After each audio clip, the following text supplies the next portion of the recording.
Quero falar agora sobre o Corinthians, mais especificamente sobre Memphis Depay, que tem exaltado o nome do Timão no exterior, mesmo em meio ao caos político, com afastamento de presidente, tentativa de golpe e uma série de outras circunstâncias nada positivas, como o indiciamento de 3 funcionários do clube na polícia, um deles o próprio presidente. O Memphis Depay arranjou um jeito de falar bem do Timão. Abre aspas para ele, entrevista depois da vitória por 8-0 da Holanda contra a Malta, em que ele marcou 2 gols e se tornou o maior artilheiro da história da seleção holandesa, ao lado de Robin van Persie, 50 gols para cada, com a curiosidade de que ambos precisaram de 102 jogos para alcançar tal marca. Abre aspas para o Memphis, estou no Brasil há 9 meses. Como jogador do Atlético de Madrid também fiz o meu trabalho. Marquei gol na Liga dos Campeões contra a Inter, mas se você observar os treinos do preparador físico na época, verá que não foi bom para mim. Sou um jogador muito explosivo e tive diversas pequenas lesões na musculatura. Acho que não lidaram bem com isso. Pensei, preciso fazer algo completamente diferente. E olha, estou sem lesões há 9 meses no Brasil. Aí, por conta disso, acabam aparecendo os gols.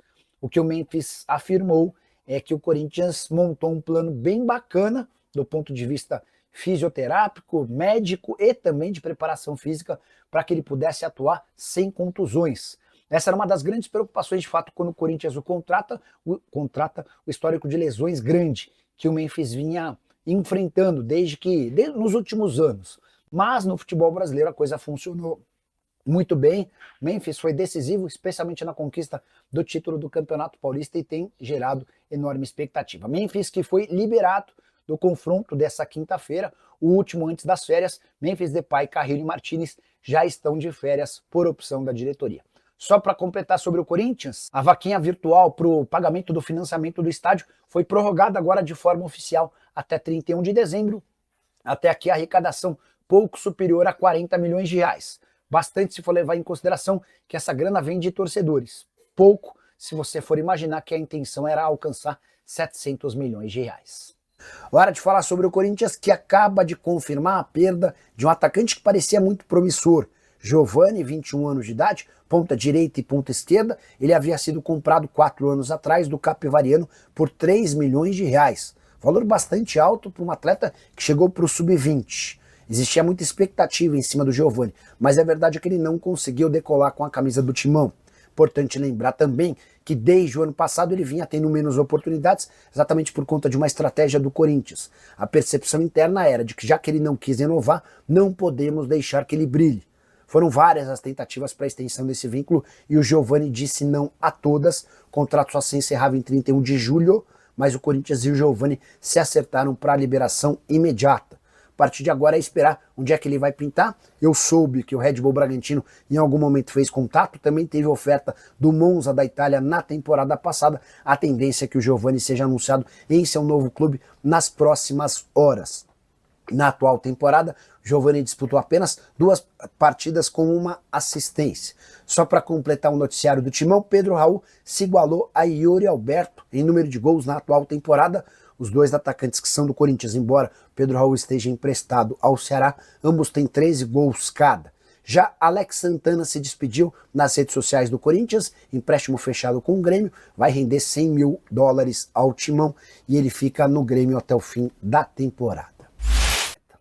Bora fechar o vídeo para falar sobre o Corinthians, repercutindo mais uma declaração de Augusto Melo, presidente afastado do Timão. Ele assegura que o Corinthians esteve muito perto de vender os name rights, ou o nome do centro de treinamento onde o time atua. Negociação de muitos milhões de reais com o Mercado Livre. Dá uma olhada na declaração do presidente afastado. Abre aspas, estava praticamente fechada a venda dos name rights do CT, mas começaram a manchar a imagem do clube. E eu tinha um grande parceiro que estava fechado, a Mercado Livre, mas quando estourou esse negócio de crime organizado, de impeachment, a empresa disse, vamos esperar, precisamos estrear essa história, depois a gente volta a conversar, fecha aspas. O Augusto Melo só se esqueceu que quando se falou de crime organizado, de impeachment, de indiciamento policial, tudo isso foi causado pelo próprio Augusto Melo.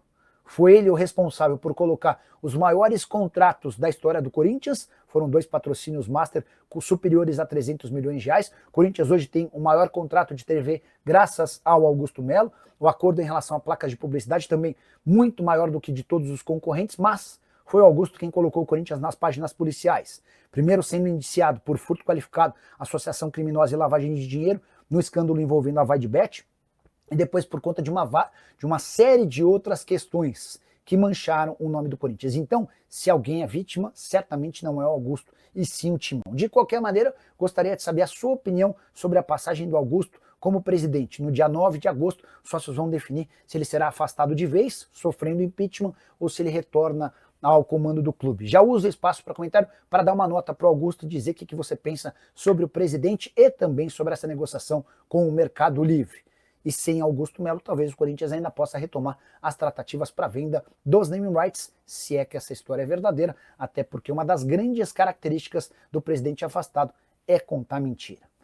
Bora fechar esse vídeo para falar sobre o Corinthians e a possibilidade de os atletas convocados defenderem o Timão na quinta-feira, no jogo contra o Grêmio, Campeonato Brasileiro em Porto Alegre, a partir das 20 horas. São 8 atletas que desfalcam o Timão nessa data FIFA. Estou incluindo também o Felipe Longo e o Breno Bidão, que estão a serviço da seleção sub-20 no Egito. Até por conta da distância, esses dois estão praticamente descartados.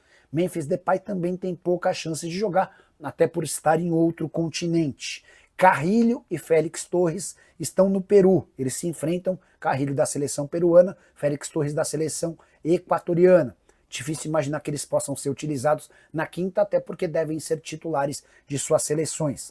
José Martínez está no Uruguai, defendendo a seleção da Venezuela. Tem Venezuela e Uruguai em Montevidéu. Montevidéu está bem perto de Porto Alegre, então não deve ser problema para o Martínez chegar a Porto Alegre na quinta-feira. A questão é a condição física, como é que ele vai se encontrar depois de jogar mais 90 minutos pela sua seleção.